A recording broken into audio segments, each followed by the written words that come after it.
Hey everybody, how's it going? Welcome once again to NoDQ&A Video, the official Q&A video series for NoDQ.com. Thanks as always for watching. Almost at 30,000 subscribers. Keep subscribing. If you haven't subscribed, subscribe. Tell a friend on Facebook or Twitter. With that being said, let's get right down to your questions, which by the way you can submit at formspring.me/AaronRift. Alright, first question today comes from Chadwick33. Hey Aaron, with The Undertaker possibly competing at SummerSlam this year, do you see him pitted against CM Punk in a rematch that puts CM Punk over this time around? I would definitely love to see this go down, as I'll be live at the Staples Center. Right now, it's unknown what The Undertaker's future is going to be in WWE. He's done, at least for the time being, the whole angle on SmackDown with the Shield taking him out. That was writing Undertaker out of storylines. He could be done until next year's WrestleMania. I suppose it's possible.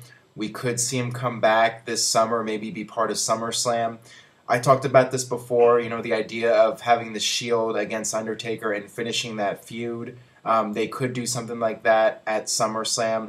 I think it would be a bad idea to wait until next year's WrestleMania. First of all, I don't really think that they should do Undertaker versus the Shield with Undertaker's streak on the line. I think that it's better to have a one-on-one match, Undertaker against one person.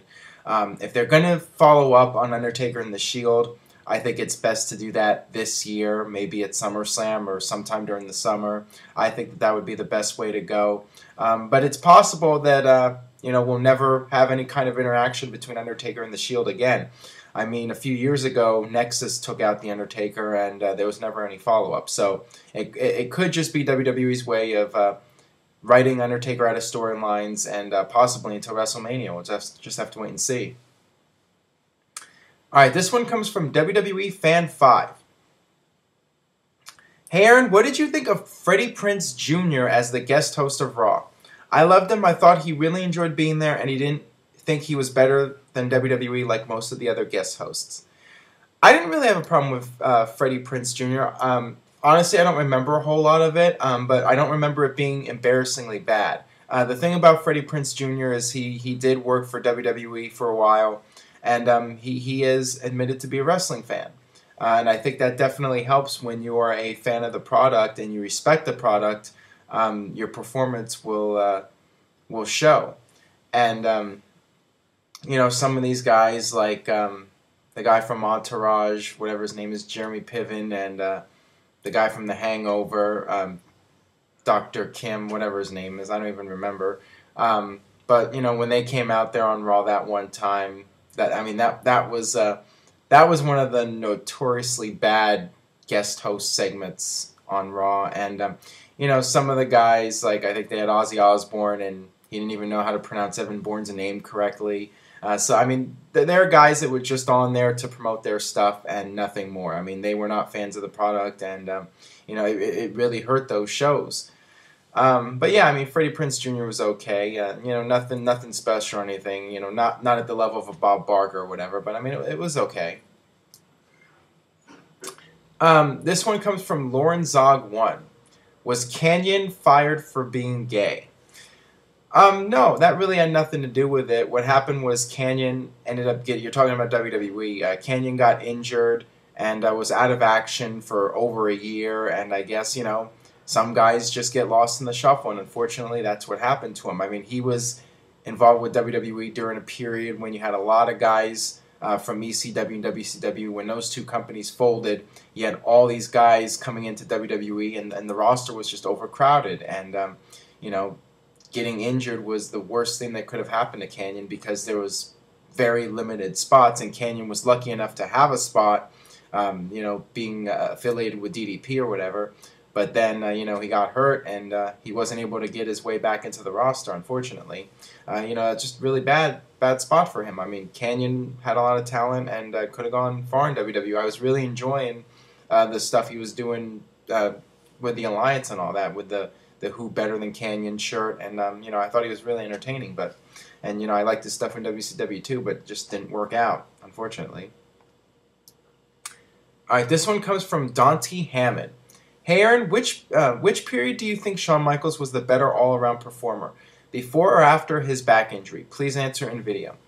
That's really tough to say. I mean, they were two slightly different styles. I think during his first run, Shawn would take more risks. He'd do more high flying moves, and he would take a lot of bumps. And he would still take bumps during his comeback. But I think after he came back from the back injury, he wrestled a smarter style. I think he took risks, but he didn't do them quite as much, and he used more psychology. He waited for better moments to take a bump, and just pace himself better in the ring. So I would have to say I think he was just overall better when he came back, because you grow as you gain more experience, and you learn your craft better. And I think that was what happened with him. As he got older, he knows what works, what doesn't work, and I think he just improved himself overall, and definitely worked in a safer style. After his back injury and all that, and he lasted a long time. So what he did worked for him, and he had some of the best matches of his career. During the second half.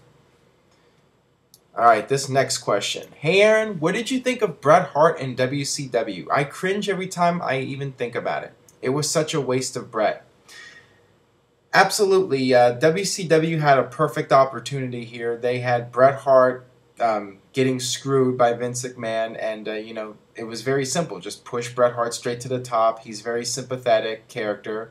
You have people that are behind him, and what did WCW do? They just put him right into the middle of the card. I mean, they didn't capitalize on his momentum from leaving WWE. I mean, Bret Hart could have been such a huge deal in WCW, and they put him in a match with Ric Flair, and then he was just making an appearance every now and then they, for whatever reason, decided to turn him heel and have him align with Hulk Hogan. Just mind-boggling, because Bret Hart versus Hulk Hogan, that's a match people wanted to see for a long time.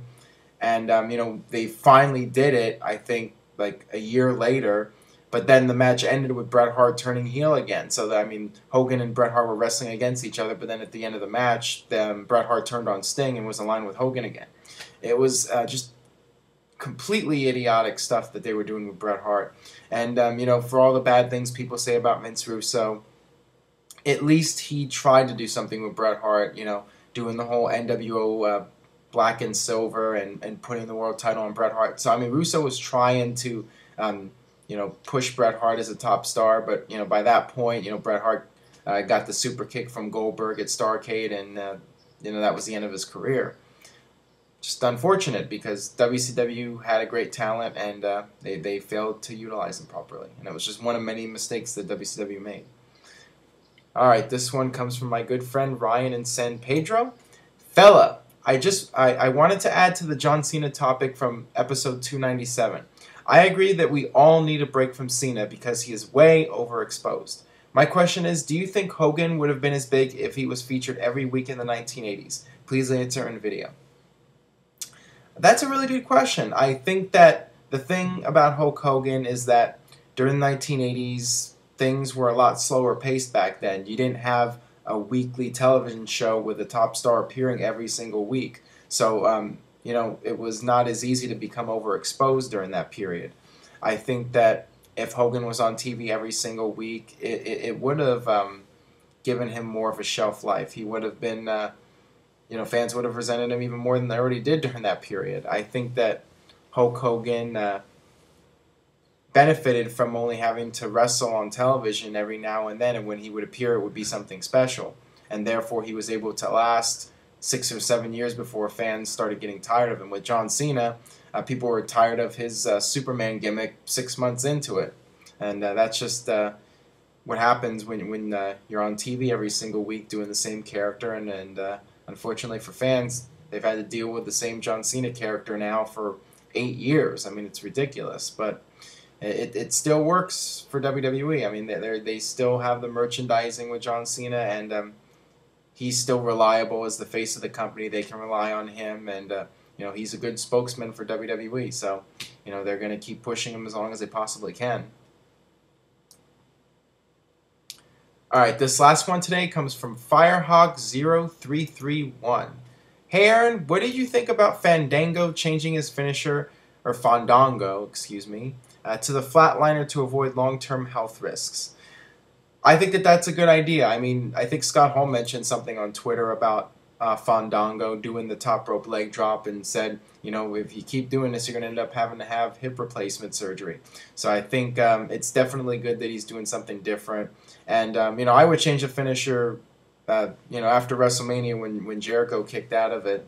You know, they already killed the finisher, in my opinion. So might as well go with something different at this point and do something that's a little bit safer, and then it can still be flashy or whatever. So, you know, I'm all for it. All right, that'll do it for this edition of No DQ&A video. Thanks as always for watching. As I mentioned at the beginning, keep subscribing, keep spreading the word. Tell a friend on Facebook or Twitter. Post a video on social media sites, whatever site you go on, and any wrestling message boards you go on. Anybody you know who watches wrestling, have them come check out No DQ&A video, and hopefully we can reach 30,000 subscribers by June 1st. That's the goal, and still trying to go for it. With that being said, I will see you guys next time for more No DQ&A video.